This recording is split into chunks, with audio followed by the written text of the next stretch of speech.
Hello! Hey! So, today we're going to make a video about Herbariums. herbariums, yeah. Basically, I'm Johanna. Hi, nice to meet you. Hi, I'm George. Nice to meet you too, I guess. We've got the full process of making a herbarium pressing in this video. And we really hope you enjoy it. Yeah. What actually is a herbarium? Ah, okay. A herbarium is a collection of preserved plant species and associated data that is used for scientific study. We're making a herbarium because we have an assignment on it for our horticulture with plantsmanship course. Assignment! Where we have to collect. Woo! Yeah. It's a fun assignment though. So, how do you actually make a herbarium specimen like this? Luckily George knows everything. Massive knowledge. It sounds really obvious, but you start by collecting the plants. So here are some delightful videos of us collecting Galanthus nivalis. Yeah, it's not all just sitting inside a stuffy room pressing plants. No, plants. Yeah. Make sure you're not taking anything you're not allowed to take. Make sure you're allowed to actually Yeah, take. You know, like don't start laws. Yeah, picking plants everywhere. Collect from your own garden, or collect from somewhere you know is safe to collect from. But yeah, we'll put some links in the description and you can read through that if you're interested in knowing about it. So, how do we collect plants and what is important when we're collecting plants? well, I suppose the most important part of collecting plants is that you actually take the whole plant. Like you take a good representation of the plant. So you take right from the roots if you can to the shoots and the flowers, and if you can, the seeds and the fruits as well. Yeah, there's lots of variations, so that there's no like, there obviously is a set formula for a good herbarium specimen. So you also need to collect information about where you've actually taken the plant from. You want to collect like the GPS, habitat, the date. That's a good one. Definitely. Most important things: the scientific name, the common name, the family. Yeah. You know, like what actually is it? What do you need when you're going to collect species for a herbarium?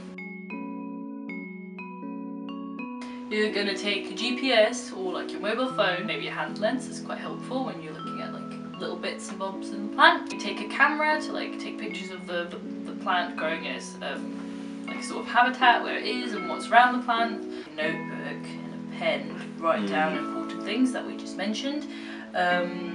Probably like a ruler or some tape measure if you do want to like write down how big the plant is, or like the height and the spread basically. If you're collecting more than one specimen and like loads in one day, you'll want to have tags and like tag the plants and write down where you found them. A field guide with you. Yeah, to obviously to identify the plant. I mean, when we went out collecting, we took a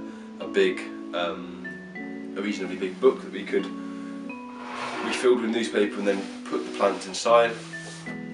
Something along the lines of this, possibly Probably bigger than this, yeah. As big but as like you can get. this is very heavy, so if you like put plants inside this book, when you go home, you will take them out of the book, and then we get to the next step, pressing the plant. Da! Here's a video of us pressing our specimens that we collected earlier the same day. We made our own herbarium press, but you can buy them online. They're very expensive. Like £80. Yes, like, I do recommend actually making them yourself because it is quite simple. You can just use like suitcase sort of straps. Suitcase straps, plywood, just a reasonable size of plywood, probably about that sort of big. And then you'll want to have some cardboard in between in the size of your wood, and then some newspaper to put your specimens in between. And what you'll want to do is make sure that it is actually pressing, so there's actually enough pressure for the plants to be pressed. Anyway, so yeah, we made our own press, and we put the plants in between the newspaper, and then we put the cardboard either side. We basically stack some plants on top of each other, like with like cardboard and then newspaper, cardboard, newspaper, and the plants are always between the newspaper. It's a bit like a really big sandwich with press plants. And press plant sandwich. Basically, yeah, we leave that for a few days. You look at them, change them. Yeah, depending on, like, I don't know, we were told to change the newspaper daily, but we did actually manage to get away with changing it once a week. Yeah, we didn't really change it much, and you don't necessarily need to. You don't even necessarily need to own a herbarium press or make one yourself. Yeah. It's just like recommended. You can actually just like, you could, we actually found that when we pressed the flowers inside one of our own notebooks, like it had a particularly good quality paper in it. It was way nicer. It was actually nicer. What you can do if you feel like you want to is really formal and so getting a bit scientific here now. You can actually do a cross section of flowers. So if you're collecting wildflowers or anything like that, well, dissecting kits, you know. Dissecting kits. Yeah. It's true. Or just a good old razor blade, really. Yeah. Like they do really well. Mind your fingers. Be careful. Be careful. We're not. Yeah. Okay. Be careful. Well, it's really good fun, and you should do it before you press the plant, obviously. So we did one of Galanthus nivalis, and here's a little video of our cross section. Turned out really, really well.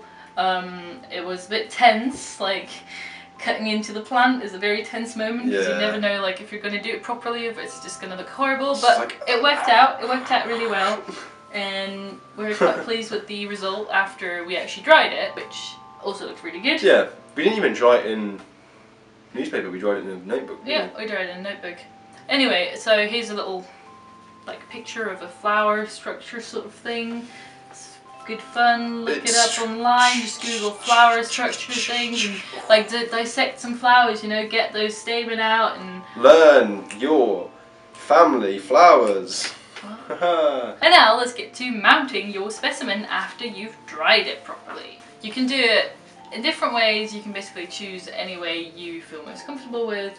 So yeah, we use paper strips, and George mentioned to me that linen is even better to use because you're not actually harming the specimen by it. You're just putting glue in like either sides of the strips, and then you're pushing down the specimen, and then it basically stays between those little strip thingies. Yeah. And you can just take off the strip or like cut through it and like take out the specimen for whatever reason, if you like want to put it on another sheet or something because the paper is degraded that's true. or whatever. Or actually take a sample for scientific study. Or you actually just want to study and look at it, you know? Yeah, some like actually a lot of herbariums do use what is it, PVA? It's PVA glue, yeah. Yeah, PVA glue. And just stick it smack bang onto the sheet, and it's stuck there forever, and you can't actually get it But what they do is there's a little thing called a capsule, which is pretty much like a little envelope, and they put in like bits and bobs of the plant, like flowers, seeds, leaves, and all that good stuff, basically, in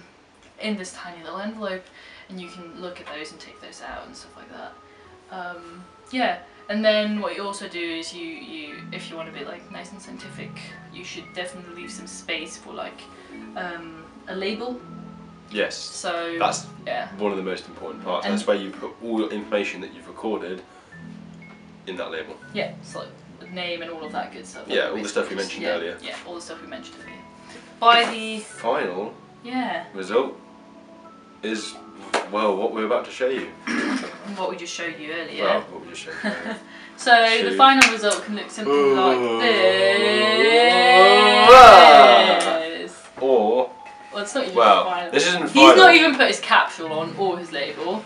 Okay. But look at that. Come on. They all look. They look quite good. I mean, they're beautiful. Yes. Apart from the fact that they have some blip-blops. Well done! I feel like a little boy. You're a little boy, aren't you? Ow! You squished my arm!